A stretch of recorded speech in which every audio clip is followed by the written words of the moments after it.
isso naquela live que a gente fez lá na Emirates. Desde aquele momento, porque os concorrentes... Eu nem tinha canal direito naquele momento, eu devia ter 1000 inscritos. A gente fez algumas vídeos juntos assim, e eu aparecia e falava, o pessoal fica falando que a gente é inimigo. Eu falei, inimigo, pô. Ele faz o conteúdo dele, eu faço o meu. E a audiência do YouTube é infinita. Quer dizer, não é infinita, mas vocês dois não são o suficiente pra... Não tem como. Produzir conteúdo Só se a gente produzisse 24 horas de conteúdo por dia, cada um. E mesmo assim... Tem gente que assiste o meu e não gosta dele. Tem gente que assiste o dele e não gosta do meu. Os caras e tem gente que assiste os dois que a e maioria, um complementa o outro. E aí, mas aí realmente teve uma tretinha assim que a gente se desentendeu por falta de comunicação. E aí... Quem comeu a quando mãe de isso quem? vai pra internet, aí fica uma bosta, né? E aí começou uma alimentação, o pessoal começou a falar, e a gente separou mesmo, assim. E aí chegou uma hora que cresceu muito o negócio na internet. Aí eu passei mensagem pra ele e falei, porra, vamos tratar esse bagulho como homem. E aí... Agora sai na porrada. Marcamos num restaurante, fomos jantar os dois, e aí acertamos ali e falou, pô, foi isso que aconteceu então. Os dois entenderam que foi mal entendido dos dois lados, os dois pediram desculpa um pro outro. E resolveu. Resolveu. E isso foi em fevereiro. Foi né? em fevereiro, Já faz mas tempo. até hoje a treta é realimentada. Acontece que o público, como a gente faz conteúdo de aviação, parece que o público quer que a gente esteja sempre juntos, fazendo vídeos juntos. E cada um tem a sua linha editorial, cada um tem a sua forma de trabalhar, e a gente não fica querendo fazer vídeo collab toda hora, né? Isso não é o objetivo. Normal também. Não é normal, né? parece que é uma forçação. E aí o público acaba entendendo isso, que a gente tá brigado, né? E aí deu uma treta agora essa semana, inclusive, porque eu não costumo falar de acidente aéreo no canal. E até vou expor por que eu não falo de acidente aéreo. Inclusive, antes de você falar isso, só deixa claro, a gente marcou o Fernando e o Lito muito antes de acontecer o acidente que aconteceu aí, trágico. Exato, a gente não veio pra falar disso. Só pra deixar claro, a gente não marcou por que aconteceu o acidente, a gente tinha marcado antes, e infelizmente o acidente aconteceu na mesma época. Exatamente. Quando eu criei o Aero em 2013... eu queria criar alguma coisa justamente para falar diferente do que a mídia normalmente fala. Porque, querendo ou não, se a gente pegar o mainstream aí, o que fala de aviação é acidente.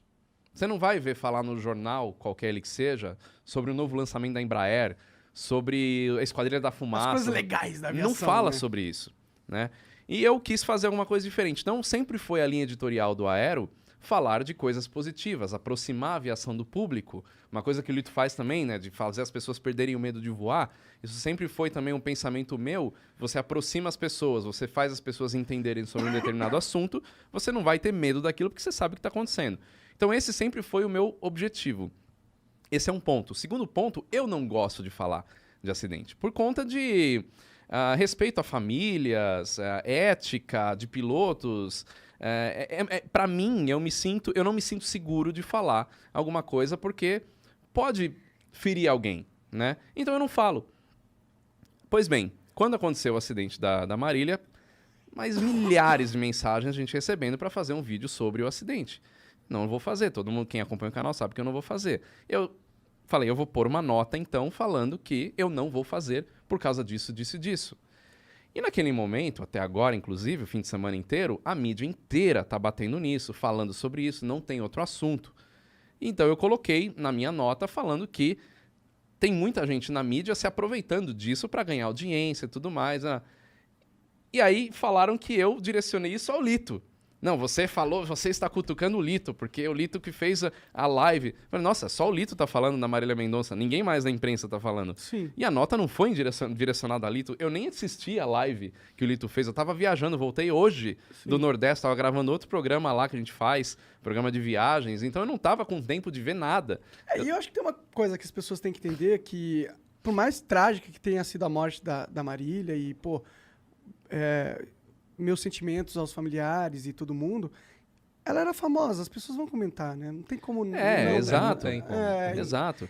A gente vive nesse mundo, infelizmente. Se você é famoso e, pô, um acidente de avião chama atenção independente se a pessoa que estava lá era famosa ou não. Se é famosa, isso aumenta mais ainda. Aumenta. Infelizmente Então, é o mundo que a gente vive. Eu tenho a mesma linha dele, assim. Eu não falo de acidente aéreo quando ele acontece. Sempre isso. Porque você não sabe o que aconteceu. Mas eu falo de acidente aéreo no canal. Depois que São aconteceu a acidentes que já foram investigação. investigados. Isso. E por que eu falo? Porque é muito importante as pessoas saberem que um acidente leva a mudanças na aviação.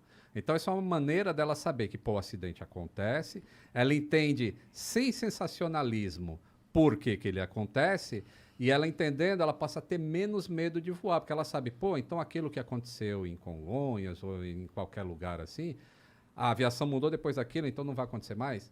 Então eu falo isso. Mas, assim, aconteceu um acidente hoje e realmente a mídia vem em cima. E aí, eu bati nessa tecla, eu escrevia no meu blog, pô, tem que esperar, mas eu era pequenininho. E agora eu tenho uma relevância para falar de aviação. Isso. E agora eu falei, bom, tá todo mundo me chamando, então agora eu vou pro mainstream falar, tem que esperar a investigação oficial. Pô, agora eu tenho uma voz falando, moçada, não adianta querer descobrir a causa do acidente em 2 dias, que demora 1 ano e meio para saber a causa de acidente, entendeu? E aí é uma maneira de ficar educando as pessoas, assim, ó. Pô, realmente, o cara não tá falando achismo, ele não tá falando que caiu porque o piloto errou, por causa disso, por causa daquilo. Não, ele tá só falando, vamos esperar a investigação. Acho que é um tipo de educação. E muita gente veio comentar justamente isso que você falou nos comentários da nota. Acho que é a foto mais curtida que eu tenho no Instagram, muito comentário. Porque eu falo na nota assim, fala, qualquer opinião que é dada agora não passa de achismo e opinião inútil. Por que opinião inútil? Porque se eu for querer tentar desvendar o que aconteceu, eu vou estar mais atrapalhando do que ajudando. E quem fala, como o Lito diz, que foi para falar sobre o que aconteceu, sobre um fato, né? Não é isso que eu não quero que as pessoas falem. Não é que eu falo, não, ninguém fala do assunto, ninguém fala do acidente, aconteceu, mas abafa. Não é isso. O que eu não acho legal é ficar criando opiniões em cima. Teorias. Capitalizando no imaginário da tragédia. Você falar, o avião tá ali, é o avião modelo X, é o avião que tá naquele lugar, isso é um fato, né? Capitalizando No imaginário da tragédia. Agora, tá você aqui, constatar... Inteligência líquida. Inteligência líquida. Agora, você constatar o que tá ali, né, é notícia. E aí, de novo, não entra na minha linha editorial. Eu não dou notícias, não sou um canal de notícias. Por isso que eu também não falo desse acontecimento em si. Mas já aconteceu até de eu não falar e pessoas acharem que eu sou alienado, que eu faço parte do movimento conspiratório, que eu sei de coisas que eu não posso falar. A viagem vai longe.